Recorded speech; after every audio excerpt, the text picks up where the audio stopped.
So this is actually kind of my part 2 to my 3 little mini series for my what to do series concerning hair relaxers.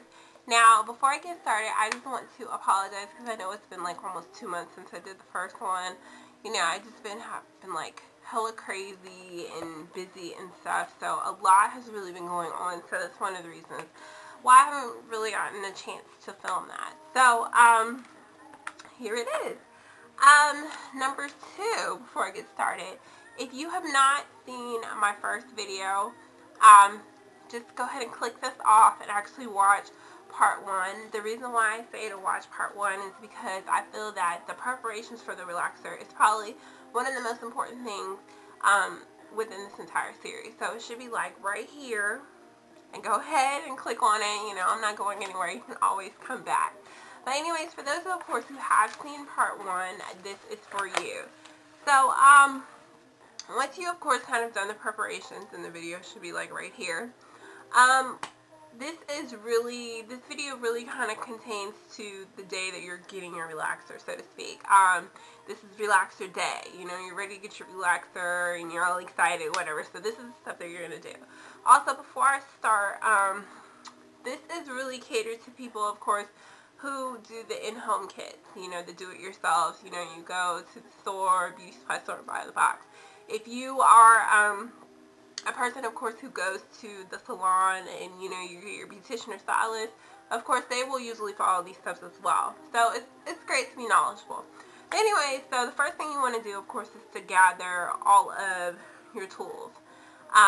Of course, you want to get your in-home kit relaxer, but also there's certain things that you need to get that are separate from what's in the kit itself. Number 1, a wide tooth comb. Also, you need to get a base, Vaseline or petroleum jelly, a towel, and also be in close proximity to a sink or some water source.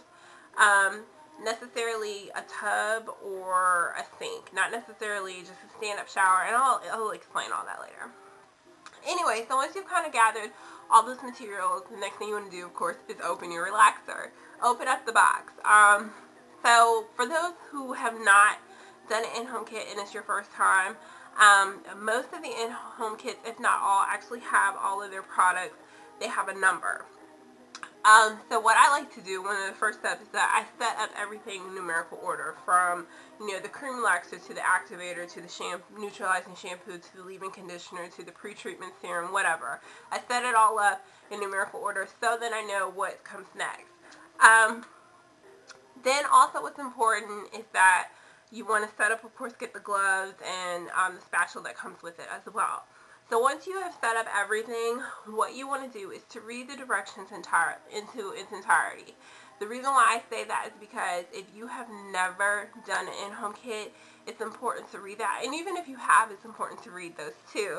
The reason being is because they actually give you a lot of tips and tricks and stuff, and some really important information like processing times, which, you know, is of main importance because you don't want to over process your hair. They also give you step-by-step directions of what you will actually be doing in your relaxer, so you kind of getting that crash course and you kind of know what to expect. Also, another important thing is if you are a first-time in-home relaxer, or even a first-time use for a relaxer, they actually have what they call the strand test. And the strand test, of course, is to determine, you take a little piece of hair and you put the relaxer on, blah, blah, blah. All those directions are in there. So it just kind of gives you a heads up of what you're supposed to do. So that is what I do, is read the directions in its entirety. If you're experienced, then, do whatever you please. So then also what I like to do is actually set up all of the stuff that I'm going to need at the sink.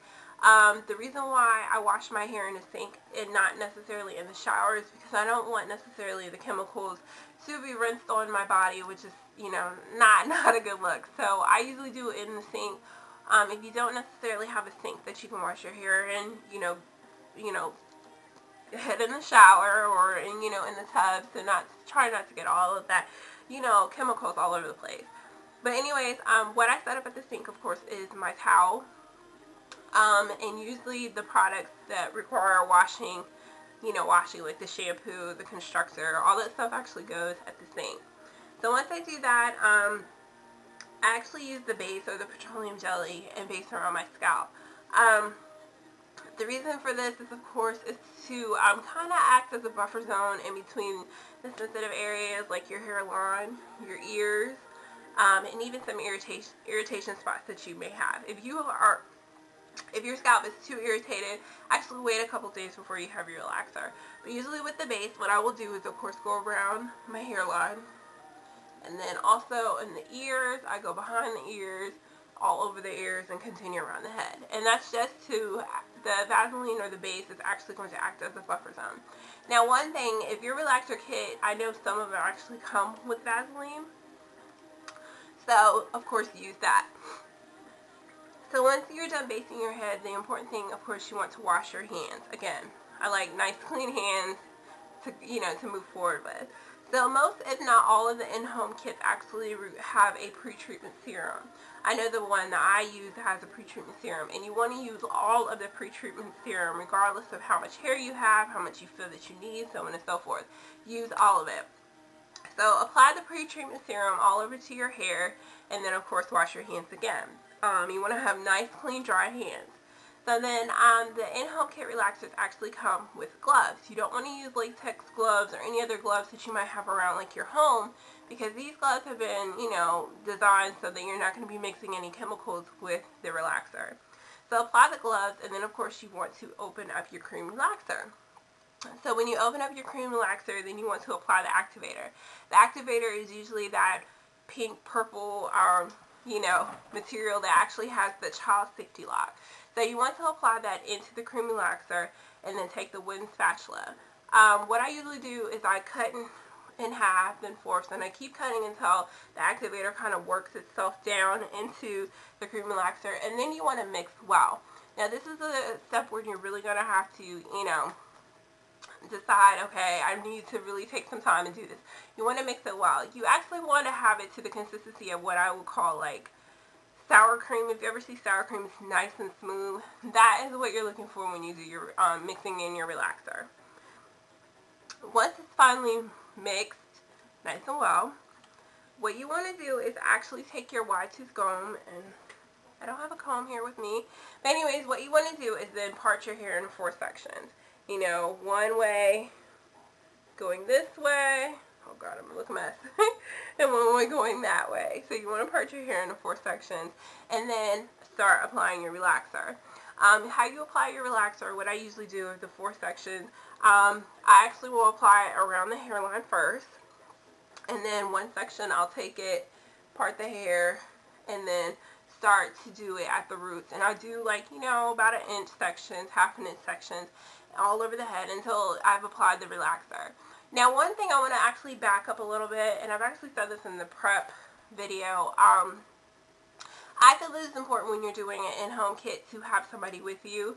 The reason being, I never relax my hair alone. I either have a friend or my mom, and the reason being is because they are actually going to be acting as a second set of eyes for you, keeping track of the time, and also they can assist you, when you can't reach something, in the back in your kitchen, and you need to get that, and, they're just there. So, once I apply my relaxer, my mom actually will come in and help me out to make sure it's smoothed out even, I don't have any waves or anything, so my relaxer is nice and smooth, it's really doing what it's supposed to do. But also she's there to keep an eye on the time for me, because you know how sometimes you get, in the flow of things and you're not worried about time. So she usually will do that.